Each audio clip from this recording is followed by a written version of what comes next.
This is BZH coming here from Big Zach's house with another big CES 2016 announcement. This is my favorite week for technology. I love all the new stuff that's coming out, and definitely for action cams and all cameras. I love cameras. So last night I started off, watch out GoPro, watch out Sony. Well, now Kodak is full force into the action cam market. They have released a 4K 360 degree camera. It's called the Kodak SP360. Looks like a pretty cool camera. So I'm gonna go over the pros, the cons, and the questions that I have in regards to this camera.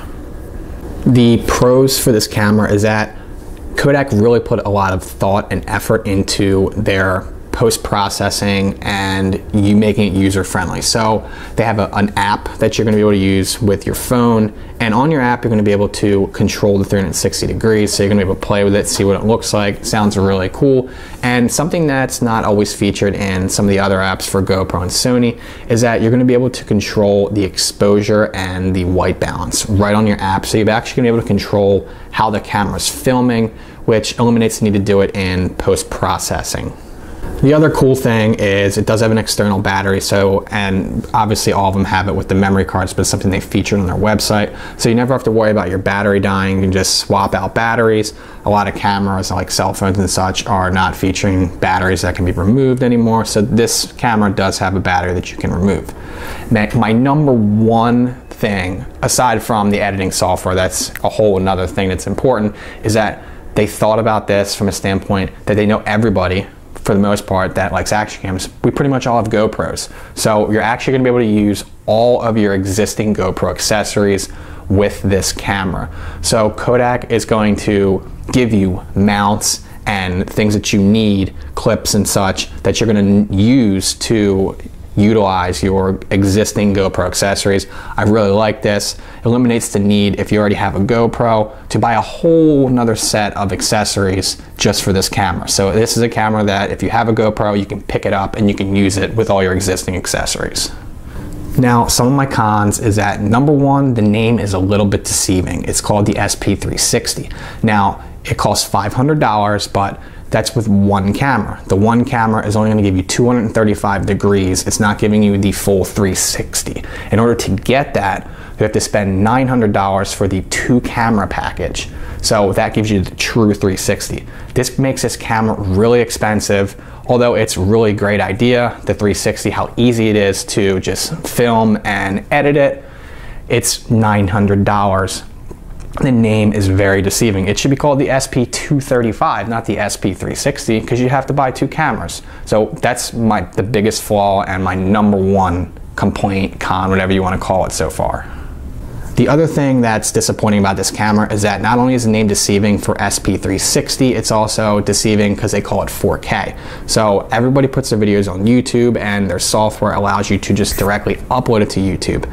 Now, YouTube has high resolutions because they know the technology is getting better. So this camera is only going to be able to upload to YouTube at 1920 by 960, and YouTube can support higher resolutions than that, and the camera's filming in 4K. So I asked myself, where's the extra pixels going? What's going on? Why can't it upload to its true potential to YouTube?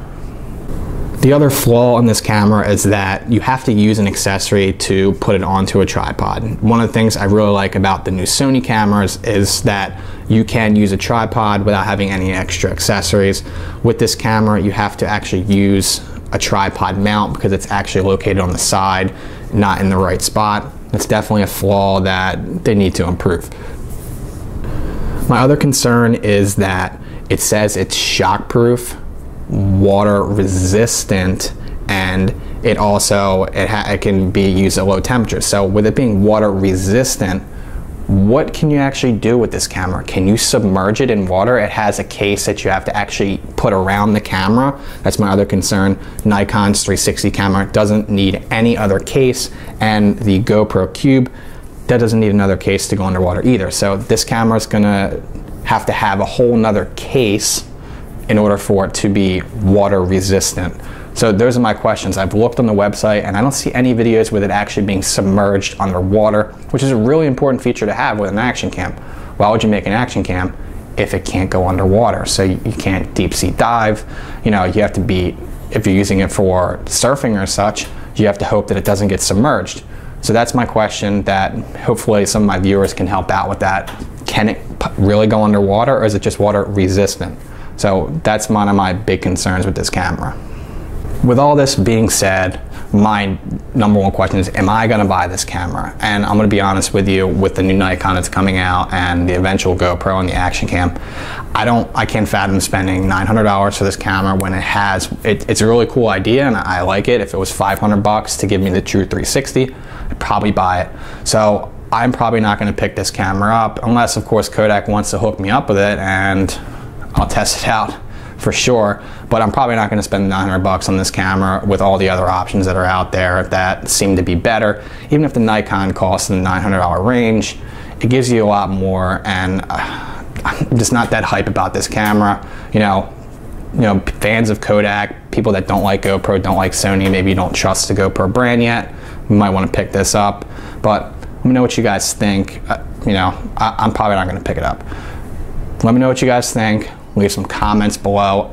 In the description, I'm going to put the link for the press release for this camera with all the information, as well as the video that Kodak put out on their site. Thank you guys for watching this video. Please like this video, subscribe to my channel, and check out some of my other videos. I have a video every night of CES this week, probably multiple videos with all the big announcements. Thank you guys for watching. Watch out, GoPro. Watch out, Sony. Nikon has entered the market. So Nikon is going to be producing a 360-degree action cam. It's going to be called the Nikon Key Mission 360. This camera's really cool, and I'm really excited to purchase this camera when it's finally released in the spring of 2016.